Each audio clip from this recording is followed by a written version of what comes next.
Boa noite, galera, tudo bem? Bora pro nosso mini projeto 3. Esse basicamente acho que vai demorar um tempo até eu postar o próximo projeto, porque eu vou estar fazendo faculdade, minha faculdade volta dia 5 de agosto, e eu vou estar trabalhando também, então talvez demore pro próximo projeto, mas o importante agora é a gente vai finalizar esse mini projeto 3 e eu vou dar mais um passo para eu me tornar um grande analista de dados aí requerido por várias empresas, pode ter certeza disso. Agora, esse mini projeto 3, a gente vai trabalhar na área de negócio de recursos humanos. Então, o que é a área de recursos humanos? A área de recursos humanos trata como que a gente vai administrar todo o pessoal dentro de uma empresa. Como que a gente vai fazer todas essas pessoas trabalharem e funcionarem dentro de uma empresa. Então, o setor de RH tem várias divisões, né? Os caras que faz a seleção, os caras que fazem o recrutamento, o treinamento, que são responsáveis pelos direitos dos funcionários. Então, assim, é uma gama de possibilidades que entra a parte de recursos humanos. Então, como que o cara de recursos humanos vai conseguir fazer todo mundo se interligar, todo mundo ter um bom convívio na empresa? É isso a questão do RH, né? Ter um bom convívio na empresa e fazer os funcionários renderem. Então essa é a área de negócio que a gente vai estar atacando. Esse mini projeto da DSA é um pouco especial, porque a gente vai agora estar trabalhando fórmulas DAX, que são fórmulas essenciais para a gente estar trabalhando tanto com medidas calculadas quanto com colunas calculadas. Então a gente vai criar algumas medidas específicas dentro da nossa base de dados. Então a gente vai utilizar algumas fórmulas DAX, certo? Eu vou estar abordando melhor aqui com vocês. Então, eu vou fazer o seguinte, eu vou estar eu leio uma pergunta, eu volto no meu dashboard e eu respondo a mesma, né? Então a gente vai fazer esse toma lá da cá, né? Eu venho aqui, daí depois vocês voltam aqui no nosso dashboard, a gente vai fazer dessa maneira. Então, né, vamos começar respondendo as perguntas. A primeira pergunta que a gente vai criar uma fórmula é: qual o total de funcionários atualmente na empresa? Bem, se a gente for no nosso dashboard, a gente vai perceber que a gente tem um total de funcionários que é 279. A gente respondeu a nossa pergunta. Só que a gente fez aqui uma coisa que a gente não fez uma fórmula. A gente pegou esse somatório aqui, a gente fez aqui e fez uma contagem distinta para saber quantos funcionários existem. Beleza, responde minha pergunta. Mas a gente pode tornar essa resposta um pouco mais robusta. Como que a gente pode tornar essa resposta mais robusta? A gente pode fazer o seguinte: a gente pode criar uma expressão DAX que responda essa pergunta. Então a gente vem aqui e cria uma nova medida. Ah, Juliano, qual que é a diferença de medida e coluna calculada? A medida, ela retorna um único valor escalar e a coluna retorna um conjunto de valores que respondem determinadas perguntas. Então a gente vai criar agora uma nova medida que vai retornar um único valor, que a gente vai chamar de contagem distinta. E essa contagem distinta, ela vai ser um distinct count. Por que um distinct count, Juliano? Porque, meu bom amigo, pelo seguinte, a gente vai estar sabendo qual que é o total de funcionários que tem nessa empresa. Se eu utilizasse um count ou outra coisa, ele iria contar tudo, se o ID repetisse, no caso, né? Então, nesse caso, a gente vai contar todos os funcionários que tem na empresa. Na verdade, aqui daria certo também o count também. Por quê? Porque a gente está numa tabela que somente tem os registros. Se fosse numa outra tabela, sei lá, de vendas, por exemplo, e tivesse o ID do funcionário ele pode repetir N vezes, porque ele pode fazer N compras. Então, nesse aspecto, faria sentido utilizar o distinct count, porque ele ia fazer a contagem por a contagem de funcionários que não se repetem, então apenas contagem distinta. Nesse caso, como é apenas tabela de registro e o ID não vai repetir, utilizar o distinct count quanto count não vai fazer diferença nessa nossa solução.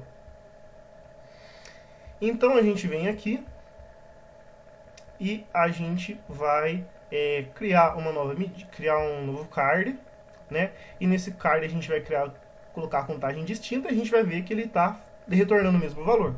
Só uma exemplificação aqui, tá bom, pessoal? E agora vamos responder mais uma pergunta. Depois a gente vai passar por um parâmetro geral aqui no nosso gráfico, nosso dashboard. Qual o tempo médio de experiência dos funcionários em ano? Isso é interessante. Aqui ele responde. E como que ele vai responder essa nossa pergunta? Se a gente ver aqui, a gente tem média de experiência. O que média de experiência é? Ela é uma medida. E olha o que a medida faz. Ela vai fazer um average, que é uma média, vai tirar uma média, ou seja, vai contar tudo, vai somar tudo e dividir pela quantidade que tem. Eu criei também, eu coloquei aqui uma outra função que chama round, para arredondar para 0 casas decimais, ou seja, não faz sentido, pode até fazer sentido, né? Mas nesse caso meu, eu coloquei de média de experiência valor inteiro, né? Que não tenha nenhuma casa decimal. Então eu coloquei um round 0 aqui para retornar 100 casas decimais, né? Então aqui está a média de experiência. E a gente tem a terceira pergunta, né? Qual o total e percentual de funcionários do gênero masculino e feminino? Beleza, ele retornou aqui que a gente tem 125 mulheres e 154 homens, de um total de 279 funcionários nesse filtro aqui. Então, essa contagem feminina aqui, eu criei um calculate. O que é um calculate, Juliano? Um calculate nada mais é do que ele vai fazer alguma coisa sobre um determinado contexto. Então, o que ele está fazendo aqui? Ele vai estar contando os números de funcionários que existem e vai contar apenas aqueles que sejam femininos. Então, ele está aplicando um filtro, ele está segmentando o meu dado. Ele só vai retornar para mim o total de funcionários que sejam do gênero feminino, certo? Então, o meu calculate ele é composto por uma medida e por algum filtro, alguma expressão que vai filtrar os meus dados. E esse mesmo comportamento ele vai se repetir para a contagem masculina. Se a gente vir aqui em contagem masculina, é a mesma forma, eu só coloquei para ele buscar aqueles funcionários, né, que sejam do gênero masculino. Então ele vai contar tudo que seja do gênero masculino, certo? E beleza, vamos para mais uma pergunta. Quarto, qual que é a média salarial mensal, né? A média salarial mensal a gente tem aqui, ela é uma medida. E é uma medida que ele faz um round, um avejo do nosso salário mensal. Eu acabei não colocando aqui, mas ele já vai fazer esse retorno, né? Qual o total de funcionários por função? Beleza. Eu sei que eu tenho 279. Eu sei que eu tenho função e soma de D funcionários. Eu vou colocar aqui uma contagem distinta. Beleza. Eu sei que desses 278 funcionários, como que esses 278 eles se distribuem por cada função aqui? Então eu coloquei no eixo X a função e no eixo Y a contagem de D funcionários. Então ele pegou esses 279 e ele quebrou, ele espalhou por cada uma das funções que existem na minha empresa. Então, galera, a sexta pergunta, né, que a gente está tratando, né, qual personal disponível fazer hora extra, eu coloquei como um filtro aqui, que depois eu vou explicar melhor, mas basicamente a fórmula já está calculada, a fórmula é a mesma coisa para a questão do gênero, né? Então aqui disponível hora extra. Se a gente for clicar na fórmula, a gente vai ver que é a mesma coisa, né? Ele vai fazer um calculate, count, e vai filtrar disponível hora extra. E também, né, não disponível hora extra, ele só coloca um não aqui para fazer a negação, né? Então se a gente ele quer saber, a sexta pergunta, ele quer saber qual o percentual de funcionários disponíveis para hora extra, né? A gente pode vir aqui, não disponível e disponível hora extra, beleza? E ele já retorna para a gente a porcentagem de pessoas disponíveis ou não para fazer hora extra, né? Eu acabando colocando uma etapa a mais quando eu fiz aquela forma, mas também é válido assim, viu? Vamos para a sétima pergunta, que ele fala qual o nível de envolvimento dos funcionários no trabalho, são 4 categorias, ruim, baixo, médio e alto. Beleza, então se a gente for aqui, a gente vem aqui o nível de envolvimento, e no nível de envolvimento a gente tem aqui, né, ele é basicamente uma coluna calculada, que ele vai retornar múltiplos valores conforme algumas condições. Então, se for 1, vai retornar ruim. Se for 2, vai ser baixo, se 3 é médio, se for 4 alto. Ele vai fazer uma soma, e ele vai retornar uma coluna, né? E essa coluna vai ter os valores ruim, baixo, médio, alto, dependendo se for 1, 2, 3 ou 4. Então a gente vem aqui Cliquei errado aqui.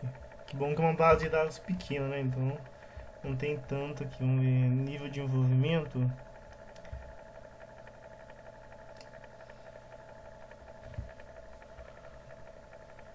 Aqui, ó. Índice de envolvimento, ele vai retornar médio, baixo, alto, ruim, conforme for. Se a gente for aqui no nosso database, olha lá, ó, ruim, alto, médio. Então, conforme, se for 1, ele retorna ruim. Se, no caso, é o nível de envolvimento, né? Então, se a gente for aqui no nível de envolvimento, índice de envolvimento, olha lá, ele vai, com base nesse daqui, ele vai retornar pra gente, se é ruim, médio, alto e etc. Então, ele vai fazer essa comparação dos valores, vai retornar uma coluna calculada, né? E agora uma análise, partindo por uma análise geral desse gráfico, a gente tem uma análise que vai fazer uma descrição dos perfis, né, dos nossos funcionários.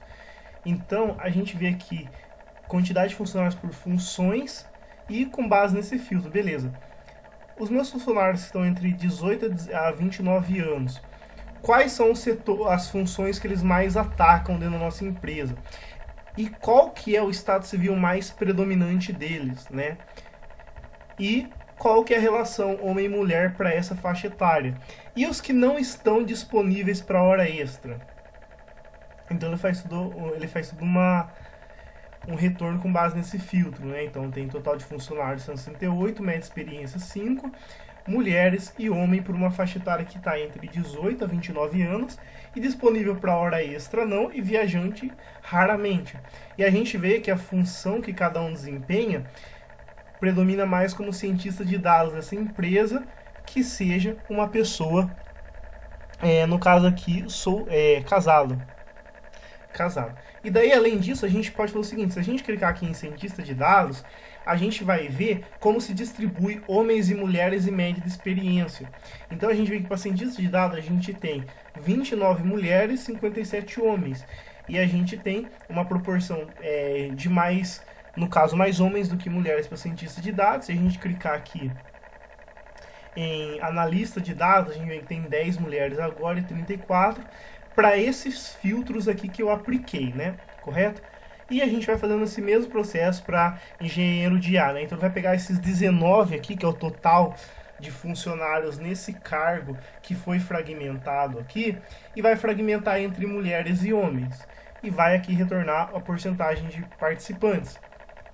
E se a gente clicar aqui em estado civil solteiro, a gente vai ver quem é mais solteiro, homem ou mulher, e como que ele se distribui entre as funções aqui. É bem interessante. E quem é mais solteiro, homem ou mulher? No caso é homem, né? E é bem interessante, a gente vai traçando o perfil dos nossos funcionários que trabalham nessa empresa aqui. Então é bem interessante a gente estar fazendo essa análise. E bem, esse foi o final do nosso mini projeto 3. Espero que tenham gostado, né? E vejo vocês na próxima. Até!